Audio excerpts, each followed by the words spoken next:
Okay, welcome to another episode of the Rugby League Outsiders Extra. My name's Craig. And my name's Karl. And today we're going to review our game day experience that we had at the Midlands Hurricanes yesterday. So it's fresh on our mind. We went to, a bit of background, we went to watch Midlands Hurricanes play Rochdale Hornets. Yeah, third round of the league. We went for the full kind of hospitality experience. We had a table, meals. We took about, how many people were there from? 23 people we took. Yeah, so 23 people from the Telford Raiders and plus, myself and Karl. And we went and had this experience and watched the game. And this episode, we're going to talk about that. And really for one reason. And that reason is we really want other clubs to do similar. Just get a couple of tables together, whoever it is, and just go and experience this. Okay, so we'll tell you some of the highlights and the lowlights. We're going to be completely honest. And then we've got a couple of guests that are going to call in. My wife, Paula, very first rugby match, and we're going to interview her about it. And also Julian, who has watched a load of rugby league, a load of other sports, including American football, and we'll get his take on it as well. So... So before we start, I just want to make sure everyone's aware that we aren't affiliated with Midlands Hurricanes in any way, shape or form. We are completely independent. We were invited along, but we're going to be completely open and honest with how we review this. We're going to tell them what's good and what's bad, and go from there. Yeah, I don't think there was anything bad so much, but there was definitely stuff that was... No, there's little bits that could improve on. Yeah. And what we're going to do is we're going to have Karl's mega... hospitality rating scale between 1 and 10. Yeah. Yeah, happy with that? Yeah. Okay. You need a jingle for that as well. Yeah. So we'll have the Bradford Bulls song just as a bit of a jingle for that. Right. Karl, tell us how it came about, first of all. What's the bit of a backstory about how we ended up on tables at the Hurricanes game? Well, we invited Greg Wood to the show, didn't we? And we interviewed Greg. Greg's the CEO of the Midlands Hurricanes. We invited him along because we feel, we're trying to push Midlands Rugby League, and all of a sudden we've got a premium professional side in the region. So we wanted to tap in them and get them on the show to start with.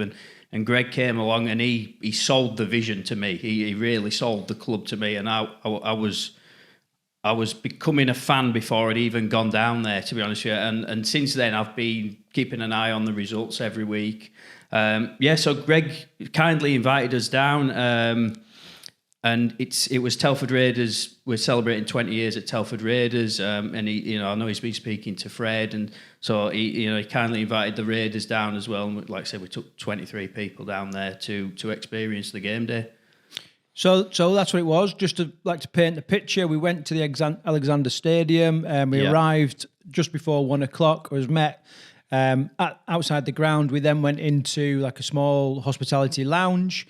Karl and I both managed to get a look at the pitch, and we spent a bit of time talking to the chairman, Mike Lomas. He was a great bloke. Everybody involved was just so approachable, in my opinion. More on them in a bit. We then had a couple of pints.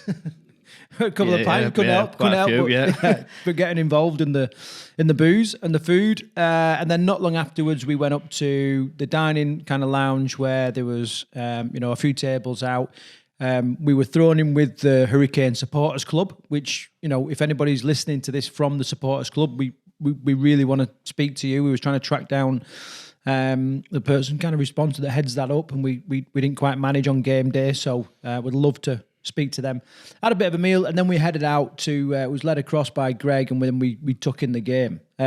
So it makes sense to go in chronological order, Karl, and kind of get your take on stuff, from the start. Right, so we arrived on the car park, free parking. That's a good thing. Oh, that's a quality, 2 Yorkshiremen. So you arrive at the car park, and the first thing you see is the stadium, and it's just it takes your breath away, doesn't it? It is an absolute. If you've never been, it was the first time I'd ever been to the stadium, and straight away you just go, fucking hell. It's brand new. It's absolutely mega, isn't it? Yeah. It's mega, and what I loved about it, and we'll overlay some footage on this as well, is that despite the fact you're in the centre of Birmingham, you know, it doesn't feel like you're in major city. You know what I mean? No, I don't. Like, so, but you don't see a lot of built-up areas and all that. It just, it's a great little city. And there's not like loads of noise and industrial noise or whatever. It's a great spot. It's a great spot. Yeah, so you just turn up at the stadium and it takes your breath away, really, doesn't it? And the first thing I thought when I got there was just like,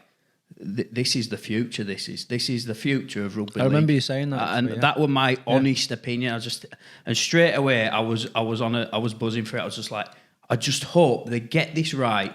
They get the crowds in, and we're watching rugby in that stadium, in the main stadium, and it just, like I said, it looks unbelievable. And even though they were on the sort of warm up pitch, the quality of that is still absolutely fantastic, isn't it? Yeah. Yeah, it is. Yeah, like I said, everywhere I looked, it was just brand new. It's just new, and it just shiny and new, and it just oozed quality. Yeah, it's like you're at a premium club here. That's what I felt about it turning up. Yeah. Okay, so that's that. We had a couple of drinks and what have you, and then we got talking to Mike Lomas. Okay, he came across and introduced himself, and then. We had a good natter with him. I mean, what kind of things was he saying, Kat? I mean, you spoke a bit to him for a little bit. So what were you saying? Can you remember all? Yeah, I can. A few things that I can't say back because he told me a few things that were off the record and like that. So I wouldn't dish the dirt on anything like that. But he was just selling his vision for the future basically, and telling me that they don't want to be. He echoed what Greg said to me a couple of weeks ago, where we don't want to be. They don't want to be standing on the toes of the amateur clubs. They want them all involved. And basically, he showed us around the stadium, didn't he? And like I've already said to you, it just took my breath away. The stadium is absolutely amazing. Just a little thing on those two. They're a tight pair, aren't they? The two. Between the chairman and the CEO, they're clearly like working together well. And they you could sort of see the rapport between the two, So and they were really welcoming as well. I didn't speak to Mike and was like, I'm speaking to a big CEO of a big company and a big massive rugby league club. Like you can speak to him like he's your mate, and I found that with all the staff, they were really welcoming, and you could throw your opinions at him, and like. I threw a few opinions at him, like straight away. I said, "Why have you moved Bradford game?" Yeah. I said, what was his comeback there? Is this the stadium, the ground that they're currently playing? It just can't take safely enough people, really. Right. And I did realise... So they're hoping for a big turnout. Yeah, and I did realise... I was a little bit disappointed when the Bulls game got moved back up to Bradford because I thought, this is such a massive game we're going to get in the Midlands. It's 12 months too early, isn't it? Yeah, but then when we did actually go to the game and then, on the side pitch, you can see then, okay, it's, if they're getting even 2,000 people in there, people aren't going to have a quality viewing experience. So I understood it after. Okay, so we went up and we had first of all, before the meal was served, we were spoken to by the head coach, and he kind of gave us a bit of a rundown of the team. I didn't expect that. Did you expect that? No, I didn't expect that, and I didn't expect I didn't expect any of that, to be honest. I just thought, well, we'll go up there, we'll have something to eat, and then we'll go watch the game. And before you know it, we got the CEO. He's stood up talking to us about how they've improved the hospitality from the first weeks. They had a bit of feedback, so that shows that they're listening to what the fans are saying. So that was a positive straight away.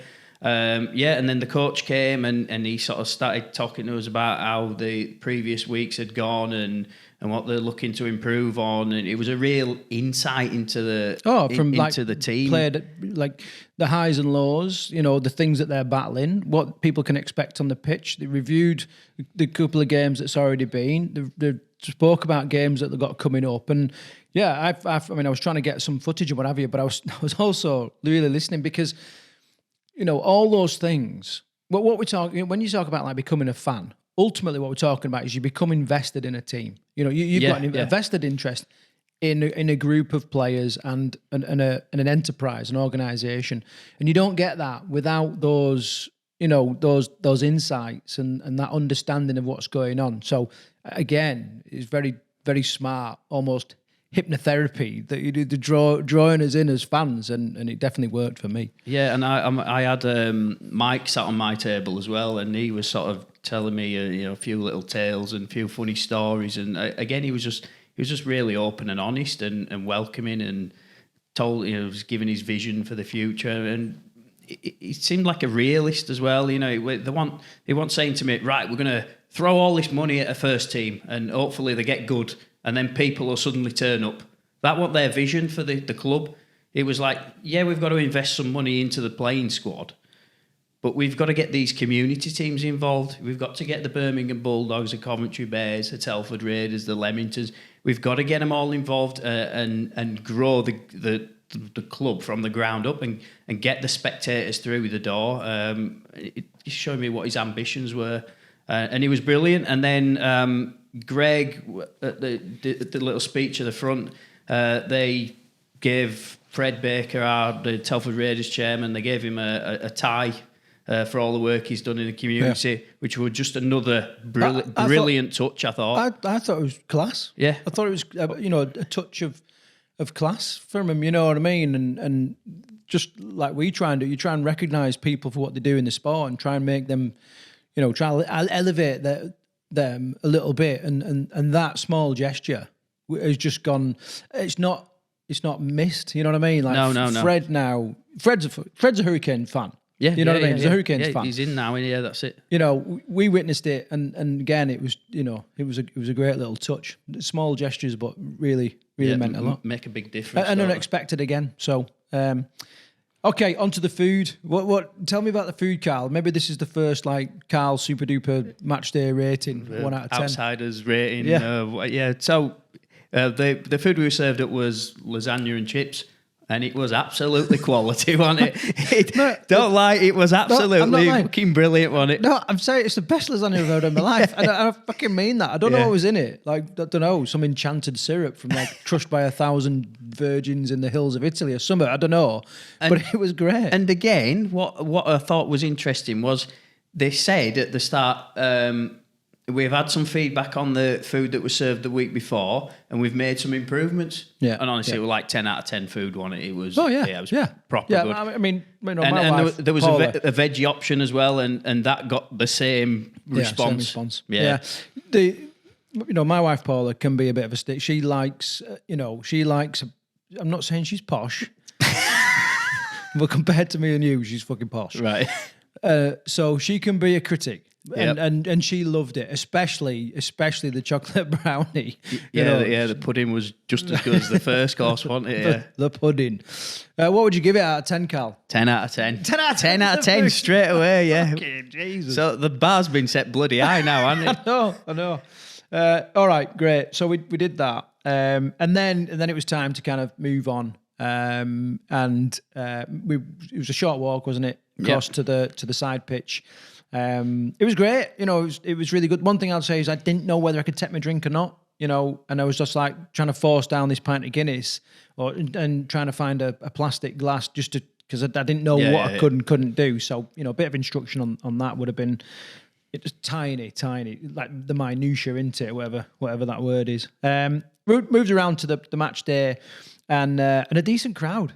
Yeah, there was one there, yeah. Of all ages, and I don't think Rochdale had brought that many, really. No, there was just one coach that turned up, wasn't there? Yeah, and there was, maybe we should speak to Greg and find out how many was through the gate. Do you know how many? It was a lot. It was less than the first game that they played at home. But it was Mother's Day, wasn't it? Yeah, it was Mother's Day, so that would have definitely had a big impact. I think they said it was 3 deep. The first game, so there were 300 folk, weren't there? Yeah, easy, yeah. Oh, there were kids running around, Hurricanes tops. People had Hurricane hats on, Hurricane bags. It was just great. I got to mention, as soon as we got there, bearing in mind I'd had 3 pints of Guinness. I don't know how many pints you'd had, and you was like, right, come on, we're going up the media gantry. Yeah.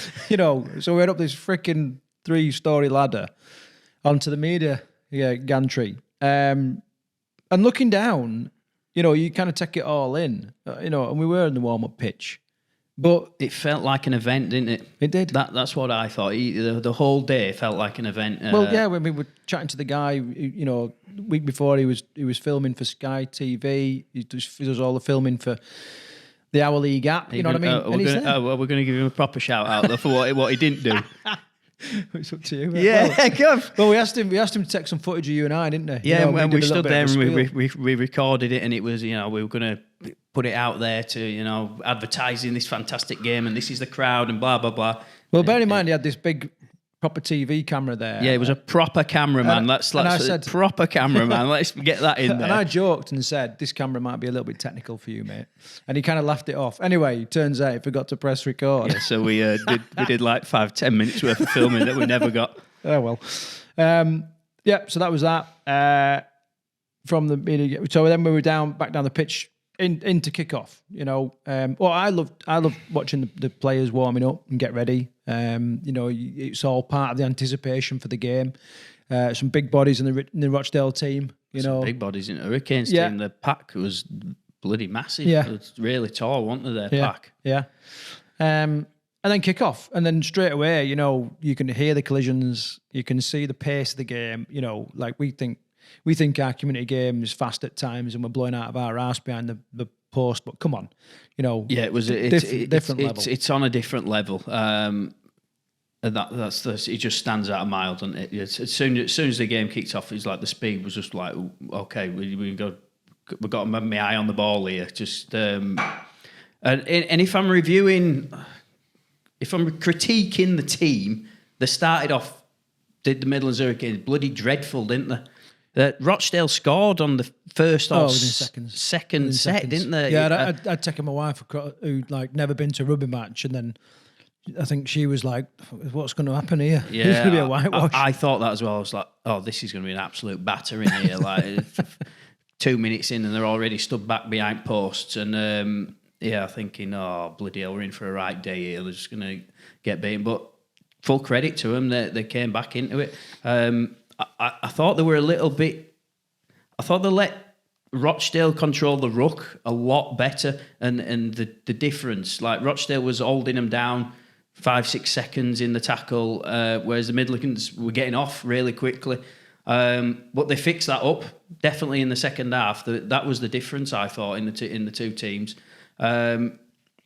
So the first half, the Hurricanes came back, and there was 2 points in it at half time, wasn't there? It was like 14-12. They scored a cracking try under the posts. Yeah, they went in, and half time, it was like, we've got a game. This is a game now. Yeah. You know what I mean? And you scramble around, top up your beers and all this, and, you know, have a bit of a laugh with everybody. And then before you knew it, the players were coming back out. And I think that was one of the things Greg said to us. Like, you know, he said that there's such a fitter team than there were last year, and and if we concede early on, they don't panic. Yeah. Whereas we were still on the sideline, we went, we were panicking. What we're going, this is going to get absolute battering here. But they just grinded it out, didn't they, bit by bit, and they came back into the game. And yeah, like I said, by half time, we had a real contest on our hands. Well, it reminds me of the episode that we did with Greg. If you haven't watched it, go, you know, we'll put a link below, go and watch it. And he said, you know, one of his goals for this year is, it wasn't, one of the things that they've changed this year is the culture that before they'd play like a well-established northern team, Rochdale Hornets, and it'd be like, if they give them a run for the money, it'd be like, well, we did well then. Yeah. They don't accept that now. No. They don't accept it. It's like, we need to be competing, you know, and they definitely competed. Like. Yeah, it was a competitive team. And the second half, they really got control of the game, I thought. First, like 10 minutes when they came out after half time, it was complete opposite to the first half. It looked like the Hurricanes were going to just take control of the game and just take it to them. It was complete contrast. Okay, so overall game day experience, Karl, what you give? No, not the overall, the match. You know, the standard of rugby, what you saw on the pitch. What I'd give it. I think they've got room for improvement. I'd give them a solid 7 out of 10, though. Yeah. I mean, there was one try. You missed it, didn't you? But it was screaming down the wing. I was at the bar again. You know, it was by no means a walkover. It must have been like a 60-metre try. And it was just quality. But, you know, like I said, my wife, Paula, had never been to a rugby match. And she was just like beaming, you know, absolute absolute entertainment. So that was good. Yeah, so then we're into the aftermatch, post-game hospitality. We walk back across into the bar. A couple of people thinned out, and that's fine. They've got to get home or whatever. And then we was into like the players' lounge, or the bar as it was before the game. And this is where the club became really accessible, I thought, because we were mixing. The club game became a community, didn't they? I think. Yes. Is that So maybe that's something I just didn't really expect from. Maybe I just expected the players to be cordoned off somewhere, and you won't see them. The chairman and the people running the club. I thought maybe they'd be just completely separate for us, and they did have an area roped off. Yeah, just but they didn't use it, did they? They were mingling with the fans. I think they used it because that's where they could sit down and eat the dinner. But other than that, they were just mingling around. They were mingling with the fans. You could speak to any of the players that you wanted to speak to. You could interview them. You could have a chat to them about the game. They were just open to they want the. Yeah. And then there was, a few celebrities in there as well, chucked in there, which we got speaking to. Yeah, we did. We managed to have a chat with Amy Hardcastle, England World Cup bloody superstar and Leeds Rhino now. And she was same again. She's got a bit of an allegiance with had an allegiance with the Midlands in that, her partner played at the Hurricanes. He's now moved on to Rochdale. She'd returned. And she's also got a bit of a project going on in the Midlands, which she kind of talks about in our little clip now. Okay, Amy, thanks for having a chat with us today, dragging you away from your food and all that. But I do feel it was like a little bit of destiny that we spoke today. So just tell me, what brought you to the Midlands? How come you're here supporting the Hurricanes? Well, I'm actually not here for the Hurricanes this time. Right. I'm actually here because my partner AJ is playing for Rochdale. Right. And he played for Hurricanes last season. So obviously we needed the win today. No, that's what's brought me here. And then obviously I've met a few people. Obviously spoke about this new league that's going to be setting up in the Midlands, which is brilliant. And it's growing now, the game, and it's great to see that we're going to start getting it down here again. And how important is it to you that the game grows, and it becomes more popular in the areas outside the heartlands? It's important because, regardless where you are in competition, whatever league that you are in, it's important that we have these trips to be able to go wider afield, and it always, having further afield to go, it also brings them trips on, but also it's playing different people as well. That maybe you might find that's because it's Union based down here. You get some quality from Union, so it is exciting. And for me, I just think it's about giving girls them opportunities, because they might have been brought up in rugby league and lived down here like yourself. And for us, it's now about building the platform for the future of women's and girls rugby league. And a completely selfish question from me. So I'm a massive Leeds Rhinos fan. Okay, what does it mean to you to pull on that shirt now?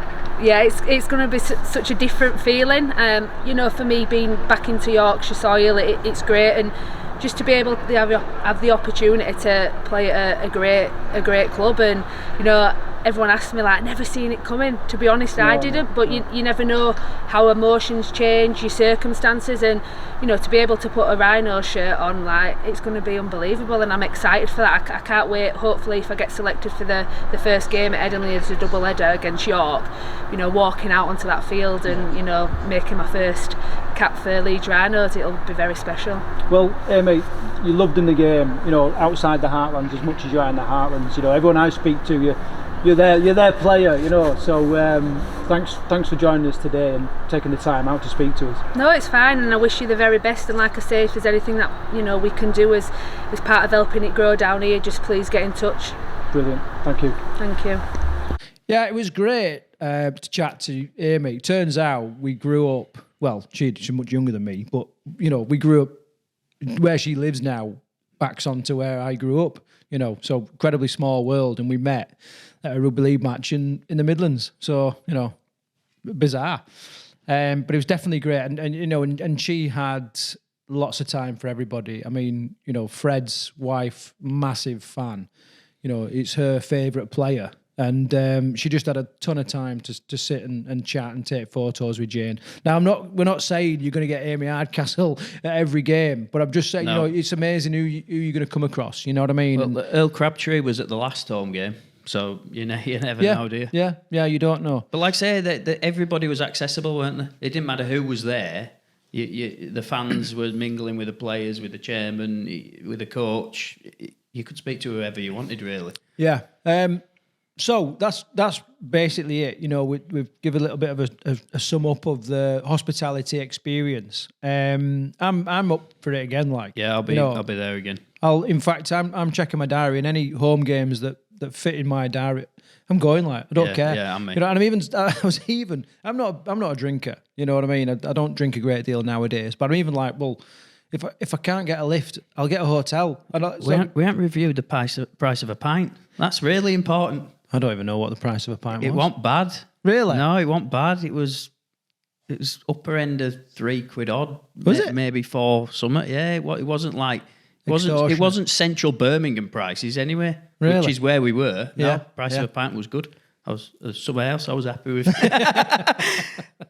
Just going back to it though, like going back again, like my wife said to me, like when my daughter's 7 years old, she's like, "Oh, it'd be great to bring Frankie here." Yeah. And because even if the rugby might not hold her attention for a full 80 minutes, but there's the running track on the outside, the long jump. Yeah, pit. there's it keep her entertained. There were other kids there, weren't there? And yeah. I thought it was just a real family occasion. So yeah. Well, imagine that if you'd have had a picture with Amy Hardcastle, and then your daughter grows up to be a rugby league player in the future, and this, you know what I mean, it all sparked from that moment. You just don't know. You just don't know. Well, she enjoyed watching the Rugby League World Cup, to be honest with you, and so I'm looking forward to taking her down and seeing how she finds it. Back to the overall aim of this video. Yeah. So we want to be raving fans of rugby league across the Midlands, and what's central to that is the Midland Hurricanes. And we really do want every club to do a similar thing to what Telford Raiders did. You know, so get a group of people together, reach out to Greg. If you haven't got his details, come through us. You know, we'll put you in touch, and go and experience it, and have a day as part. You know, before the season starts or whatever, just have a day with your team, with your administrators or whatever, and just go and experience it. You know, because it's on your doorstep. I think for you, Karl, it was like 30 minutes. It took for me to get there. Yeah, I've travelled from Dudley. Yeah, 30 minutes. I was there in the ground. Just while we're on it, if we're going to be like critical and honest, was there anything that you thought they could have improved on? I didn't. The shorter ones of us, yeah, i.e. me and you, they weren't a great view, but that was my choice. Yeah, you know what I mean? Yeah. There were other areas, like they've opened up the grass bank, which I think, you know, it's going to be a great... In the summer, that'll be ace, won't it? There's incredible. For anyone who hasn't been yet, behind the post is there's like a steep grass banking area. So if you can't see on the flat, get yourself up. You could even like... But the thing is, it's all... Picnic. It was like... Yeah, you know, imagine summer out, it'd be like NRL. It'd be like watching NRL, wouldn't it? Yeah.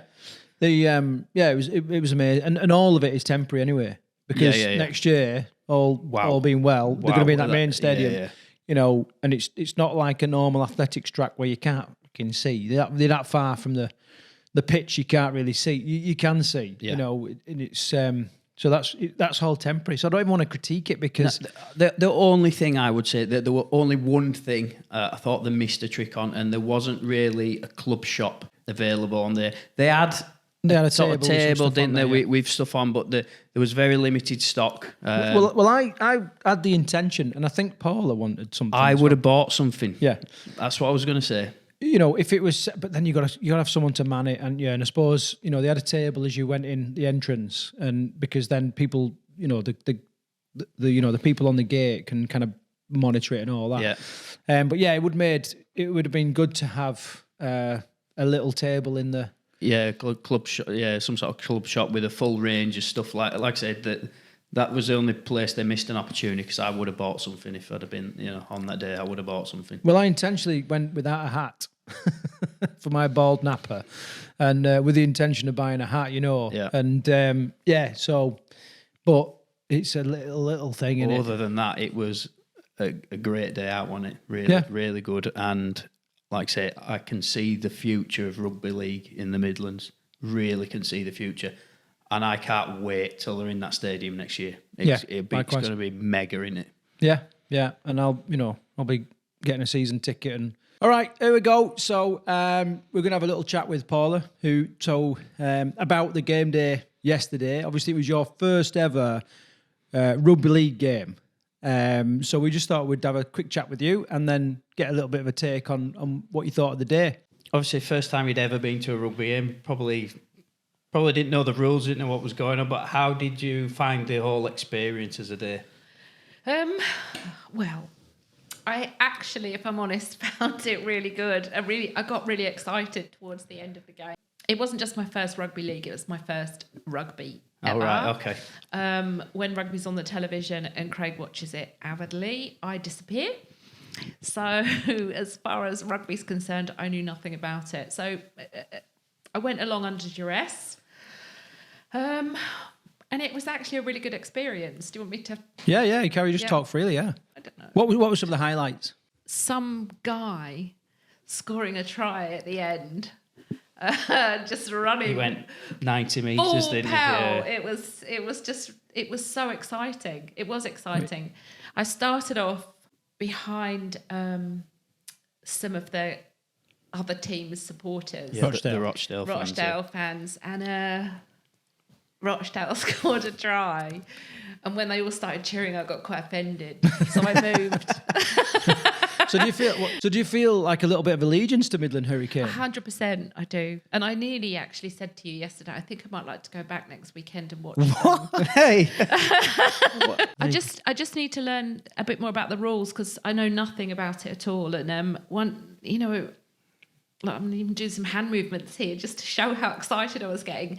And then I thought I got some things and then it just went completely out of the water and I had no idea whatsoever. Well, I think there's some like general rules, like the main rules of the game, but then there are some intricacies that, they keep changing around. But all in all, like rugby league is designed to be fast-paced, hard-hitting, and a real great sport to watch. Is that what you got? I did. I hate confessing that to you, actually. No, I know.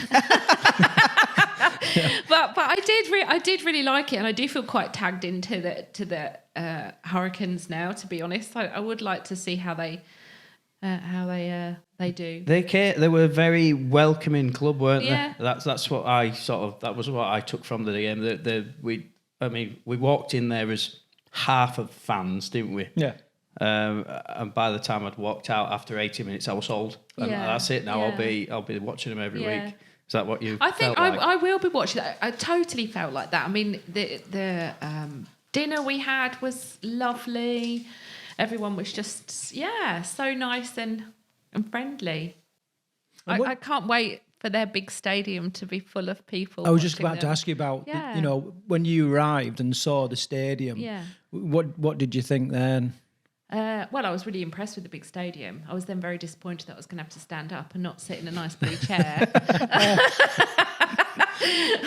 Especially after double knee replacement. Which you've just had, next year, though. We'll be there next year. Yeah, exactly. So it was actually a really lovely day. And I even spoke to you about it when we got home. This is the thing, in regard, not just the Midlands Hurricanes, but if rugby league in general can attract new fans, that's what it's about. So we've got on the phone Julian Derry, who came to his first Midlands Hurricanes game the other night with myself and Craig. Julian, how did you find the whole experience? Yeah, I really enjoyed it. I thought it was really good. I thought the hospitality was good. I thought, it was nice. The stadium itself, the have a walk around there was lovely. And I thought it was really good. There's a few things that obviously needs improving, but I think, for this is the first sort of couple of the season they're doing the best of what they've got. And I think that was, it was really quite impressive, seeing as they're starting out, doing what they're doing. So I think it was, it was really good. I really enjoyed it. So Julian, you've obviously, I don't know about your own kind of sporting background, but I know your son very well, and I know he does American football, rugby league, all sorts of different stuff. And you've obviously been around. I know you're keen to kind of follow him around and watch him and stuff like that. How does the rugby league experience you got the other day compare to some of the other sports that you've kind of witnessed or been involved in? Yeah, I think it's very similar. You play American football for a lot, and I'm used to watching American football a lot. And that's very similar to what the experience was yesterday. To watching it.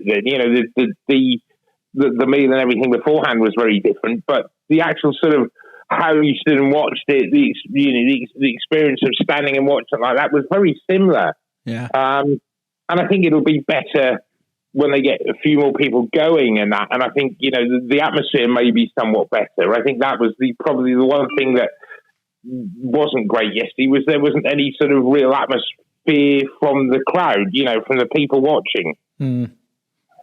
And I think that would be better. I think if they get more of a following and more sort of, crowd getting involved, I think that's going to be better. So do you, after the game, do you feel like you're sort of being converted to a fan of the club? I don't think I would. I think I've followed Telford Raiders for so long that, that's my first sort of, rugby league team I ever followed. And I think that would be very difficult to say, I'm going to follow the Midlands Hurricanes, haven't followed, and I know it's a different league and a different standard and everything, but it would still be, I wouldn't give up going to see Telford Raiders to go see Midlands Hurricanes. No, I understand that. I completely understand that. But I think there's, with the Hurricanes, I think they could be going places, and I'm hoping that people who are Telford Raiders fans or Raiders players, Raiders fans will get behind them and essentially become Hurricanes fans eventually. That's how I see it going. The club's obviously got a lot of work to do to get it, to convert people like yourself. But that's sort of my take on it, really. Yeah, and it will depend on how much they're charging to go in. Yeah. And what you get when you get there is your game day experience as well. I think that's going to be really important as well, because if people, I think, people even at that level, it's still, if you're paying sort of a decent amount to go in, you set a certain level of, what's happening. And I think as well that the thing for me that would make it more, you want to go see them is if they had some Midlands lads actually in the team. Yeah. I think that's really important. If you're going to grow a Midland base, you want a few Midlands lads in the team who you'd sort of recognise and you sort of follow more. Yeah, I think they've currently got. I think Greg Wood, the CEO, said they've got 5 or 6 players from the Midlands that have come up and now play for them. But you're right. It needs to be. There needs to be kind of more in there. I think that's the long-term aim, isn't it? Yeah. When we was chatting to him before, it was definitely part of his plan. I think he understands that. So that's quite promising. And what you're saying there only kind of reinforces what everyone else thinks. I think is they do need some homegrown players in there. And Jules, what did you actually think of the product on the field? I thought it was pretty good. I thought it was, you can see how much quicker it is. Having been and watched everything from sort of Merit League, Rugby League through to Super League, you can see how much, as you move up the divisions, how much quicker. For me, it was the pace of it. It was, the pace of the actual game and that was very much quicker than if you, watching some of the, the lower league, sort of the lower pyramid teams. I think that was the thing for me. I thought the standard was pretty decent. I was really surprised. I must admit, I thought the standard was pretty decent, and I thought it was a really competitive game. Yeah, it was. Yeah, and it was quite close till the end, and I think that's that was pretty good. I think the Hurricanes probably ran out a bit of steam towards the end, but I thought it was a really competitive game, and it was I really enjoyed it. So. It was. I thought the product on the field was actually pretty good. Did you think it was a try at the end, or do you think it was held up? I thought on the spot, Julian, weren't you? You was right there. Yeah, we were right there. I thought he got it down. So did I. I must admit, I thought he got it down, and I thought it was very harsh not to give it. So, but that I just sometimes and I think there was one of the tries. I think the second try for Rochdale. It was from where we were stood. It was clearly forward as well. So. Yeah. The pass was clearly forward, so but I thought the product on the field was pretty good. It was pacey and that, and it was, it was a proper game of rugby league for want of a better phrase. And it was, it was really, it was quick. I think that's as you move up the pyramid, I think the pace of the game gets quicker, and I was really surprised how quick it was. Right. So if you're going to rate things out of 10, then I'll give you 3 different aspects, and you give me a rating out of 10 for each one. So hospitality, what do you give that out of 10? Oh, 8. I think they were really good. The ladies were lovely as well. I think I'd give that an 8 out of 10 for that. 8 out of 10, right, yo. Game day experience then? Yeah, I think I'd give that an 8 as well. I really enjoyed it. I thought they really looked after us. Yeah. And that as well. So, and then it was nice to sort of, get a bit about from the guys about the team and everything as well. I thought that was really good. Good stuff. And then last one, product on the field then. Quality of the team out of 10. I think I'd give that as an 8 as well. Solid 8.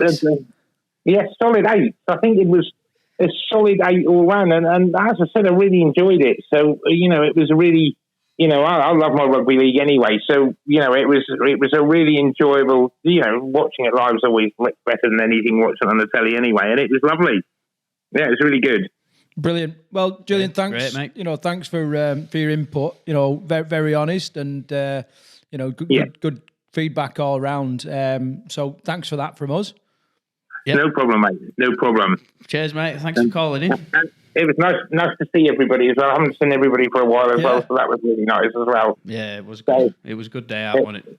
It was a really good day. It was part of my, Jamie bought it paid for it as part of my birthday package, so it was a good day out, yeah. Brilliant. Okay, mate. Take care. Cheers, mate. All right, look after yourself. Cheers. Bye. Bye. That's it. Okay. What's coming up in the future? We've got some great stuff coming up in the future as the Hurricanes prepare to take on the Bulls at Odsal. We're going to be going up, and can we announce this now, Karl? Are we up to? Yeah, I think we can announce it. Yeah. So we're going to be going up, travelling up on the team bus, getting a little bit of footage there. We're going to be doing, capturing behind the scenes in the changing rooms, team talks, the hospitality up there, and all that kind of stuff. Before this episode, we recorded an episode with Jason Hurst, the CEO of Bradford Bulls, and he was completely open about the game, the Bulls and Odsal, the stadium there. And he put out a huge invite as well to that any Hurricane fan that's going up there should take him up on. If that's not dropped already, then make sure you've subscribed to the YouTube channel because it will drop pretty soon. It'll be going out soon. We've got.